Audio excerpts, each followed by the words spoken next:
Hi, I'm Meg Tucker from Cook with Meg, and we are in the kitchen today making scalloped potatoes, or I suppose some people say scallop.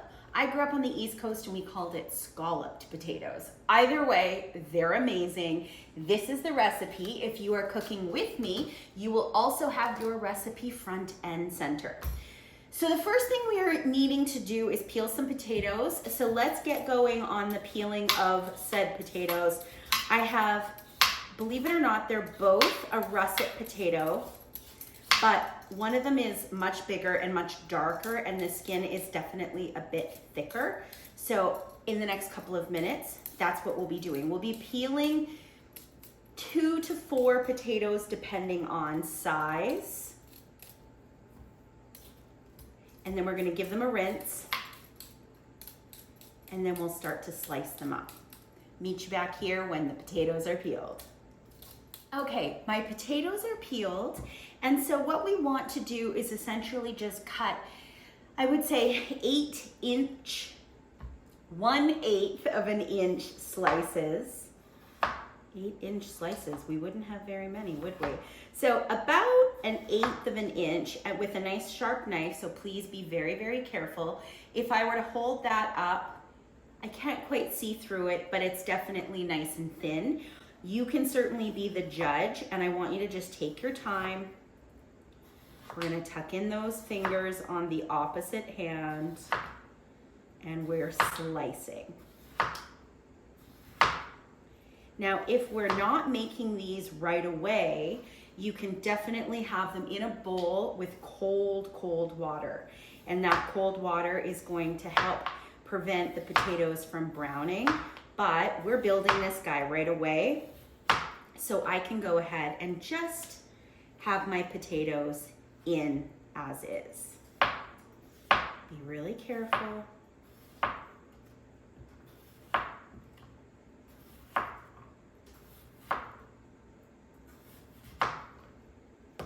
Sometimes they like to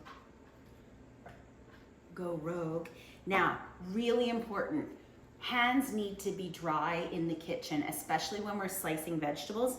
And I'm going to be very honest with you, there's still a decent amount to cut, but what I like to do when it gets to the end is turn it on its side, cut it into like a half moon, and then it's much easier because it's a little more sturdy and stable on the board to keep cutting. And when I get really close to the end, I just put my hand on top.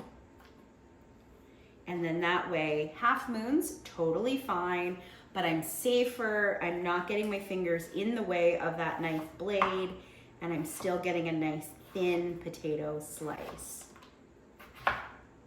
If you feel like you are having trouble getting your potatoes super thin, they will still certainly bake, but you could always start with a full potato and immediately go to the half moon method. And that will ensure, especially if you've got kids in the kitchen cooking, it will ensure that everyone's safe and those potatoes are nice and sturdy on that cutting board.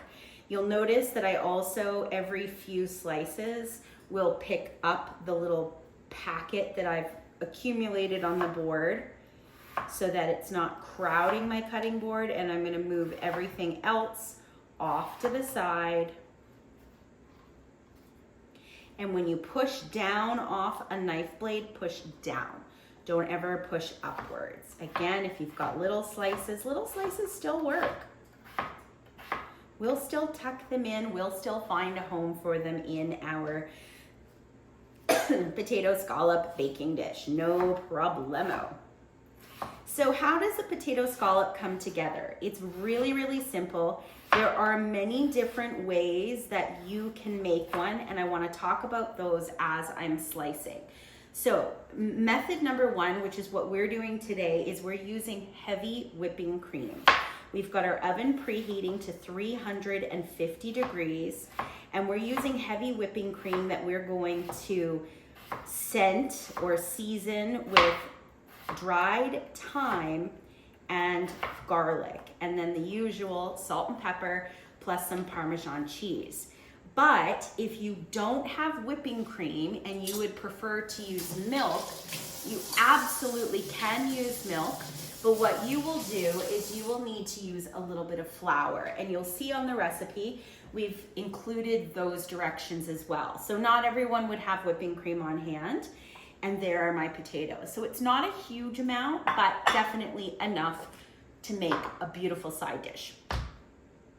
Next up, cheese grater and Parmesan cheese. I'm going to just spend a few minutes grating about 3/4 of a cup of Parm.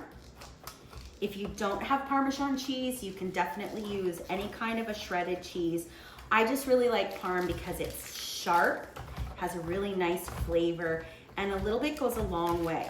If you were using a different kind of cheese, like a regular shredded cheddar or mozzarella, you're probably going to need to use more, about 1.5 to 2 cups. But a Parmesan cheese, you can get away with about 3/4 of a cup. Again, it's quite sharp and it's full of flavor. And if you're grating it, you get a workout.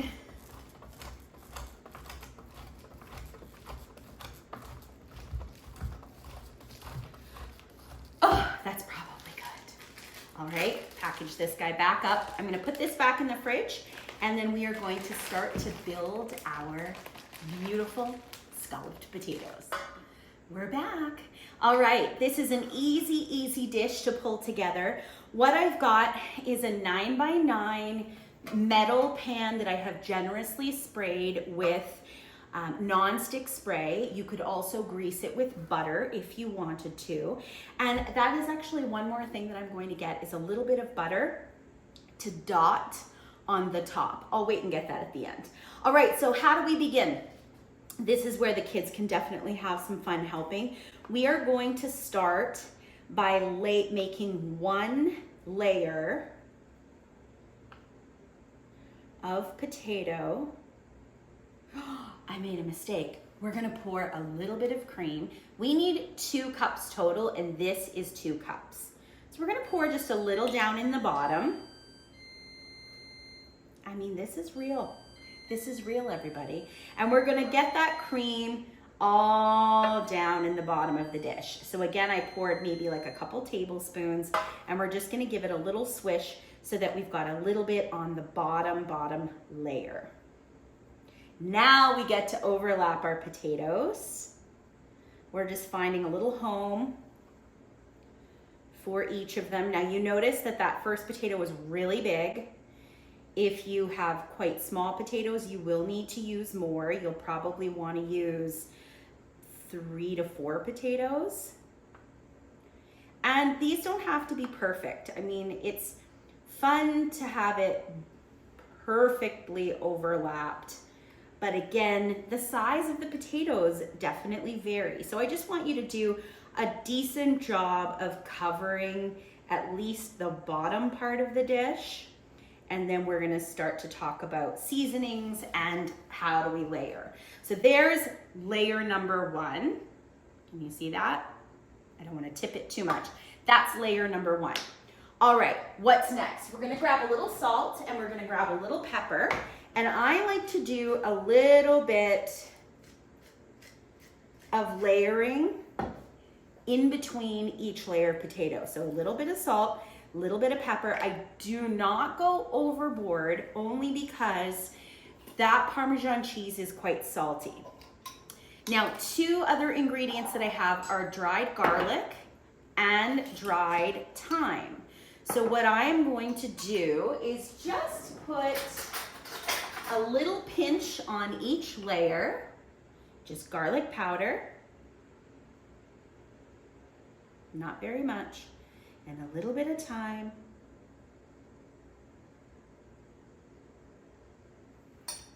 Right here. And then I'm going to reach over and I'm going to grab that Parmesan cheese and bring this one a little closer. And then we're just going to do a little sprinkle.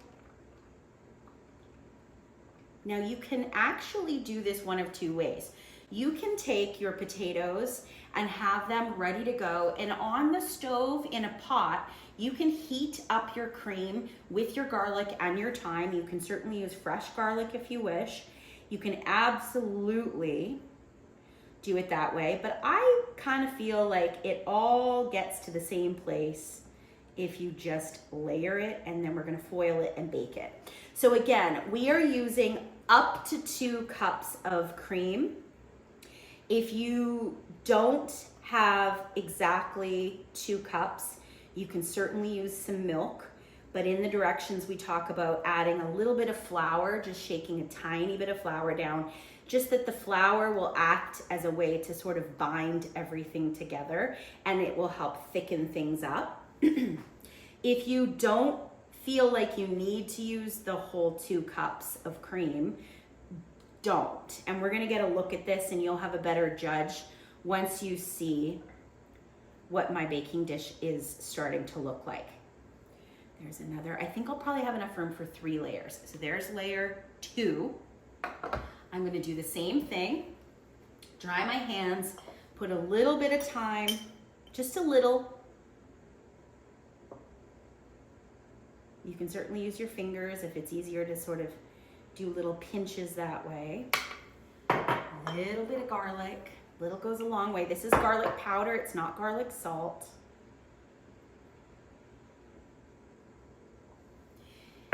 And for me, that's probably all I will do for garlic. I might repeat the time on the next layer, but I don't want this to be so much garlic. Some people love garlic, and if you're one of those families, go for it. You can certainly add more. We're doing another round of parm, another little pinch of salt, another round of pepper. Now, whipping cream traditionally has between 33 and 36% milk fat, which means it's very thick. It's going to thicken naturally in the oven when it's baked. So if you feel like you want to have a little less, you're watching the calories a little bit, you can also use half and half, which you can see is 10%. So it's way less, but it still is a combination of cream and milk. So again, layer those potatoes, however you can shimmy them in, make it work. This is going to do just 3 layers, which is plenty. Again, I feel like sometimes as cooks in the kitchen or as families, we might look at 2 potatoes and think there's no way that that's enough for 3 of us or 4 of us. But when you imagine that it's all together like this in a dish where we have layered it, we've added salt and pepper and Parmesan cheese and all this delicious extra good stuff, that is more than enough for a family. Certainly as a side dish, that's a beautiful side dish. I think for us, we've got a little tiny ham we're gonna bake in the oven tonight. So we're gonna have the classic potato scallop and ham dinner. Maybe throw some carrots on to boil, or roast in the oven would be yummy. So I'm just doing a little more thyme. If thyme isn't in your pantry, you could also use a little bit of poultry seasoning. Just be careful you don't use too much. You could also use a little bit of sage, would be delicious. Again, don't go overboard with the sage. Salt and pepper. Pepper you can't really overdo. I mean, it would just make it a little spicier. Salt, be careful on the salt. Don't go overboard in the salt department. However, we can always add more salt when these potatoes come out of the oven. We can't take it away. And Parmesan cheese or cheddar cheese or any kind of cheese for that matter is naturally going to have saltiness to it. So don't go overboard. And there we have our parm. Did you see how easy this was? We're gonna do one more little layer of cream. I am actually this is almost empty. So I would say we were very, very close to 2 cups exactly. And there you have it. So we're letting that cream soak in. That looks gorgeous. Now, 2 things you can do. You can take a little bit of butter and you can make little dots of butter all over the top. which will also help amplify creaminess and flavor and help things become quite golden. But know that there is a pretty good amount of fat right in that cream, so you don't need the butter. But I'm gonna get some and just show you what I will do before I put the tin foil on and before this gets into the oven. Meet you back here with a little bit of butter. Okay friends, I've got about a tablespoon of butter that I just cut right off of the stick or the pound.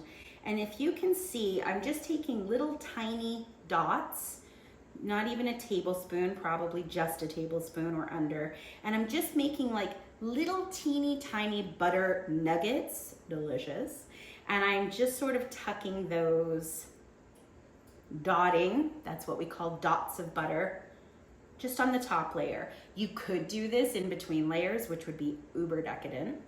You could use margarine as well. You can skip this part. It doesn't need this. It's just going to add to how rich and yummy this is going to taste. All right, give our hands a wipe, give our hands a dry, and the last thing that we need to do is cover this up with aluminum foil. The best way I can use to describe this is when you cover anything with foil and put it into the oven, it creates a convection oven, so to speak. So the heat will come up through the bottom and circulate and just continue to round down and through, which allows this to cook really evenly and really beautifully. Now be careful, it is aluminum, so it is metal. So just be careful when you're tucking it in. We just wanna make sure we don't get any little cuts. Now we are going to cover this. We're going to bake it in a preheated 350-degree oven between 30 and 45 minutes, which I feel is a pretty wide net, but all ovens are different. So what I will do at the 30-minute mark is take this out, uncover it, and use a tip of a knife just to go down through the potatoes. If it's super knife tender or fork tender, they're finished. Keep in mind, they're cooking in liquid, so it's not like we're just cooking potatoes from raw to cooked on their own in the oven. They're cooking in a fatty liquid that is going to help speed the process up. So let's check it at 30 minutes and we'll be back to show you what the finished product looks like. Meet you back here in 30-ish. And we are back. We have taken the scalloped potatoes, scallop or scallop, out of the oven. Let's remove the foil. Whoa. Come closer. Look at that. Let me hold it up. It's super golden. The cream is super, I want to say almost solidified. It's not, but look, it thickened right up. See, potatoes are starch and potatoes act like little sponges. So it's picked up all the Parmesan cheese, all of that cream. My recommendation to you, if you take it out of the oven and you take the foil off and it's not golden, remove the foil, pop it back in for about 10 more minutes, and then you'll get that golden crust color on top. They're too hot. I'm literally drooling. They're too hot to dig into right now, but just leave them. You can leave them covered or leave them as is. They're holding in all that heat, and then they will continue to thicken up as they sit. I hope you enjoy your scalloped potatoes. Cannot wait to dig in. We made some carrots on the stove and we put a bit of a small ham in the oven. Perfect, cozy, warm fall, winter dinner. For more with me, cookwithmeg.com. And until next time, we are awesome. See you in the kitchen.